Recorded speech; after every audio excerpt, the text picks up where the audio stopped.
Medyo scary. Scary siya, men. I was so scared. I was so petrified. Mayong adlaw internet, Buboy Day from Davao to Wales. For this video, share lang nako amo ang experience. Among laag karon kay padulong sa Davao de Oro, and we are supposed to hike to see a beautiful waterfalls, then camp beside a beautiful lake. However, unexpected things happen. Instead, nainitan mi, giulan mi, then worse is nasaag. But yes, still another amazing experience. Tara, sagdan nato. Sama siguro men. We started off going to Maragusan. From Davao, it was a smooth ride until normally maski ulan padayon lagi hapon ta, pero padulong pialitan na ay river trekking o gabaha na diri sa Maragusan. So we skipped the first part and diretso na mi sa Lake Leonard para mag-camp. Nanami banda sa Manat or Manat, kung sa ang pag-pronounce, basta banda sa may nabunturan. Usually Google Maps akong gamit for navigation, but accidentally nagamit nako ang Maps app from iPhone. So from where we are going to Lake Leonard, ang suggested route is kining nasa tunga. Unlike sa Google nga ipalibot jud ka. At first it was okay, road is cemented and we passed a lot of communities. Then nakaagimig mga dalan na gipang landslide o dito na nagsugod tanan. Kera?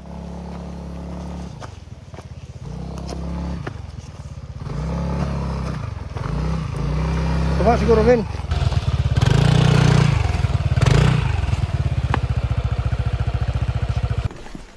Baka malalay kay gudon sa kabila mo kami. Balik mo gud ang mo dapat magudito.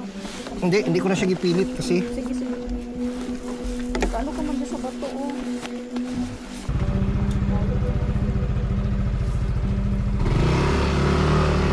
Doon na siguro sa unahan makam. Paglapas na mo sa landslide na area, may diretso gyapon mi kay sementado pumang gyapon ang dalan. Until sa part nga naabot na jud mi og rough road. Mas mahirap ang daan dito.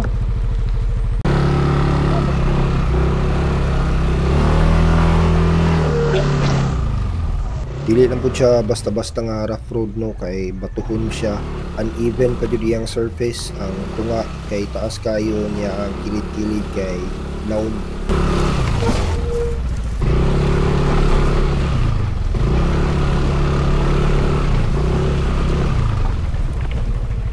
Isuda diri oy. Alright, a little update. Nanami sawa mi kabalo asa.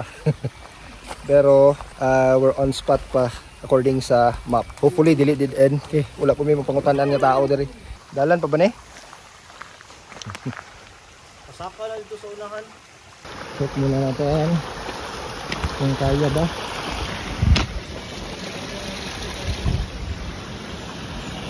Hindi naman dito, pero ito sa dulo. Dito ko nakabahan ba? Okay, oh, no? Hindi na siguro sakyan, motor.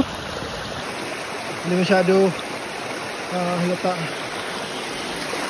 sa video, pero delikado. Pero doable. Pero hindi ko pa alam. So after dira, gapo na ba ang dalan o basig pangit gapo.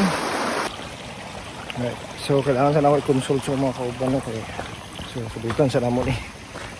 Ay ang daan niya kay lubak-lubak ba? Pero ginani siguro tanan. Ikas dito tayo no? Ha? Oo, dito pwede balik dito eh. Dapat doon naman pala kanina sa kabila doon na. Di mahirap din doon mamukam siguro. After na mo nagstorya na aniabot nga nakamotor. So di pay kayo mi.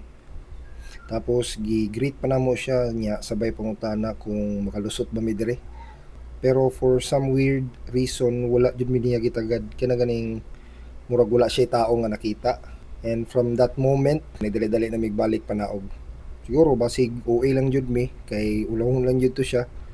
Amot lang. Tanaw ninyo. Anyways, we headed back to Maragusan and we stayed for the night.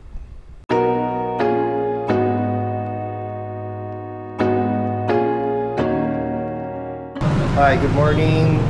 Day 2 na mo. It's supposed to be na mauli namin karon pero we will try again. We will take a different room. So hopefully this time successful.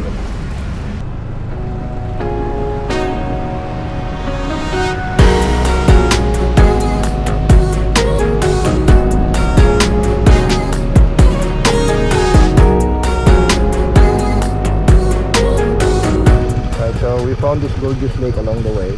Not quite sure if it's clear.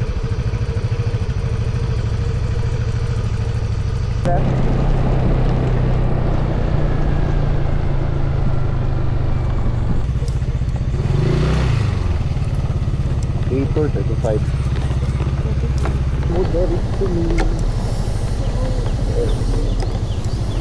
Asa sa entrance sa Lake Leonard, boss? Wala may tao lagi dito. Okay.